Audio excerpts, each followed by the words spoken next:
সালাম, সালামুন আলাইকুম।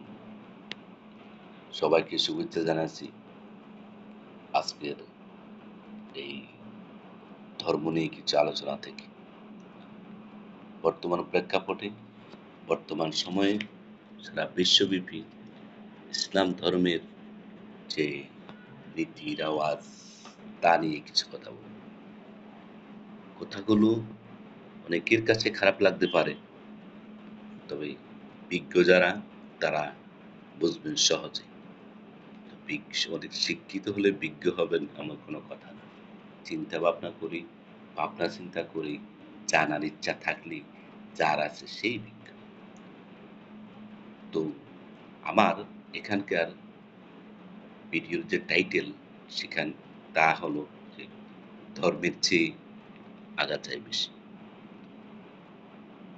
কথাটি বাস্তবিক পক্ষে মেনে নিতে কষ্ট হলেও যখনই আপনি ধর্ম চর্চা করতে যাবেন, সঠিক ধর্ম অনুসন্ধান করবেন, তখনই আপনি বুঝতে পারবেন আসলে কথাটা কতটুকু বাস্তব। আমাদের ইসলাম ধর্মের মূল ধর্মগ্রন্থ হলো আল কোরআন। এই কোরআন বহির্ভূত যত কিছু আছে সবকিছু আগাছা। আর এই আগাছাগুলাই আমাদের মানতে গিয়ে আমরা ধর্মের মূল যে চাবিকাঠি সেখান থেকে আমরা অনেক দূরে সরে আছি।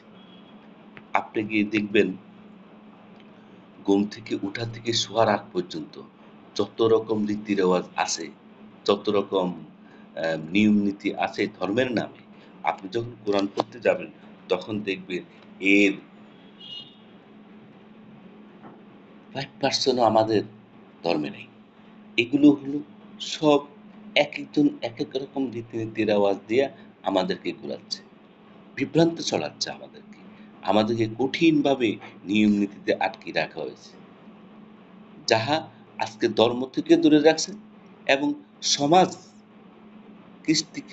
আমাদের কৃষ্টি কালচার থেকেও আমাদেরকে দূরে রাখছে। আপনি যখন ধর্ম দেখবেন, আপনাকে এই জন্য দেখবেন, আসলে আমরা ছোটবেলা থেকেই শুরু হয়ে আমাদেরকে ধর্মযুদ্ধ। কি ধর্মযুদ্ধ? ছোটবেলা থেকে যখন আমরা একটু কথাবার্তা শিখি, হাঁটা চলা শিখি, স্কুলে যাওয়ার আগে আমাদেরকে পাঠিয়ে দেওয়া ধর্ম শিক্ষা মাদ্রাসা। সেই ভোরবেলায় আমরা চলে যেতাম কোথায়? মাদ্রাসায়। আরবি শিখতাম। এই আরবি শিক্ষাটাকে নিয়ে চলে হাজার রকম কাহিনী। যেমন এই আরবি আমাদেরকে ১ম সূরা মুখস্থ করতে হবে। তারপরে শুরু হলো কোরআন আলিফ বা তা সা থেকে শুরু করে কোরআন খতম দেওয়া পর্যন্ত। আমরা ঠিকই ছোটবেলা থেকেই এই স্কুলে যাওয়া 6, 7 পর্যন্ত আমরা এই ধর্ম শিক্ষার পেছনে থাকি। কিন্তু দুঃখের বিষয় হলো এই ধর্ম শিক্ষায় আমরা স্কুল কলেজে আসার পরও দেখা যাচ্ছে এই যে কোরআন মজিদ শিখলাম, তার কি হলো? তার এই একটা সূরার অর্থ আমরা জানি না। আমি ইংরেজি পড়তে দেখা ছোটবেলা থেকে আমরা বিভিন্ন অঙ্গ-প্রত্যঙ্গের, বিভিন্ন খাদ্যের, বিভিন্ন ফলের, বিভিন্ন আসবাবপত্রের ইংরেজি অর্থ আমরা ইংরেজি পড়লে আমরা বুঝতে পারি, হ্যাঁ, চেয়ার মানে চেয়ার, ক্যাট মানে ইঁদুর, ডগ মানে কুকুর, ম্যাঙ্গো অর্থ আম, এগুলা পারি। কিন্তু কোরআন খতম করা হয়ে যায়। কিন্তু এই কোরআন মজিদের দেখা যাচ্ছে ন্যূনতম কোনো অর্থ আমরা জানি না। অথচ অনেক পরিশ্রম, দিন-রাত যুদ্ধ করে আমরা কোরআন পড়ি। রমজান মাস আসতে তো রমজান মাস আসতে তো কোনো কথাই নেই। কোরআন খতম দিতেই হবে। এরপরে আসে তারাবির নামাজ। সেখানে কোরআন খতম হচ্ছে। তারপরে আসেন নামাজ নিয়ে। ৫ ওয়াক্ত নামাজের রীতিনীতি, নিয়ত, হ্যাঁ? নিয়ত বান্দা। এরপর কোরআন বহির্ভূত অনেকগুলা সূরা আছে। অনেকগুলা দোয়া আছে। কিন্তু কোরআনেই নাই। অথচ আল্লাহ তাআলা কিন্তু যখন আপনি এই কোরআন মজিদকে বাংলায় পড়বেন তখন আল্লাহ তাআলা বলছেন যে, "আমি এই কোরআনে সব দিয়ে দিয়েছি। তোমরা এই কোরআনের বহির্ভূত কোনো কিছু অন্য কোনো আউলিয়াকে অনুসরণ করো না। তোমরা এই কোরআনকে অনুসরণ করো।" আপনি দেখবেন যখন আমরা নামাজে যাই, নামাজের মতো অনেকগুলো দোয়া আছে, তাসবিহ তাহলিল আছে যেগুলো আমাদের কোরআন মজিদে নাই। এরপরে আসে নামাজের নিয়ত শিক্ষা। প্রতি রাকাতে নামাজে নিয়ত করতে হবে। আর এই নিয়তগুলা মুখস্থ করা লাগছে আমাদেরকে। ৪ রাকাতের নিয়ম, ২ রাকাতের নিয়ম, ৩ রাকাতের নিয়ম, ওয়াক্ত অনুযায়ী নিয়তের নিয়ম। অথচ যখন কিছুটা বড় হয়েছি, কিছু বুঝছি, আমরা শুনলাম কি নিয়ত বান্দা লাগে না। নিয়ত বান্দা নিয়ত মনে, মনে হলে হবে। আবার দেখবেন কত বিজ্ঞ হুজুররা আছে, বিজ্ঞ ইমাম সাহেবরা আছে, উনারা আওয়াজ করে নিয়ত বান্দা শিখিয়ে দিতে আমাদেরকে। এখন কোন আলেম বলছে নিয়ত বান্দা, নিয়ত পড়া লাগবে না। নিয়ত পড়ার বিষয় না, নিয়ত করার বিষয়। এরপরে আপনি দেখবেন যে আল্লাহ তাআলা বলছে যে, তোমরা যদি আমার এই সূরাকে রাসূলকে বলছে যে এই সূরার মতো কেউ যদি বানায় আনতে পারে, তাদেরকে বলো আমার জন্য এই কোরআনের সূরার মতো সূরা বানায় নিয়ে আসতে। এই চ্যালেঞ্জ কেউ গ্রহণ করেনি। কিন্তু এখন দেখা যাচ্ছে যে কোরআনের সূরার মতো সূরা দোয়া আমরা পড়ি যেটা কোরআনে নাই। আত্তাহিয়াতু, দুরূদ শরীফ, দোয়া মানসুরা, সানা এগুলো কোরআনে নেই।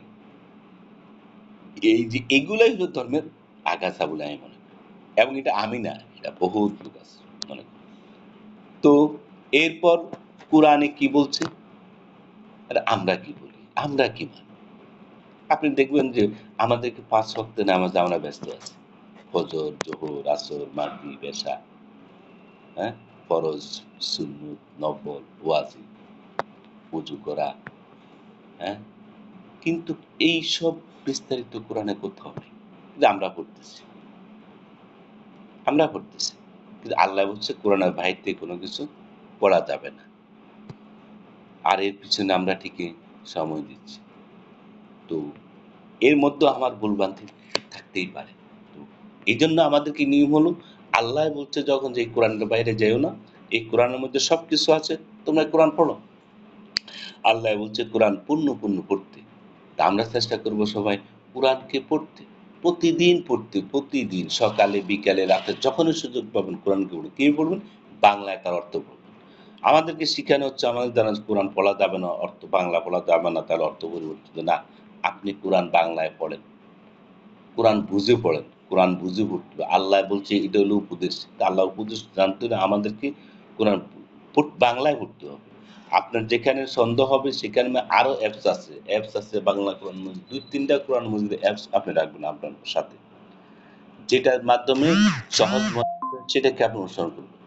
এবং যেটার মধ্যে সন্দেহ মনে হবে আরেকটা অ্যাপস খুলবেন, আরেকটা কোরআনের মধ্যে আপনি খুলে পড়বেন। আয়াত সূরা অনুযায়ী বাইর করবেন।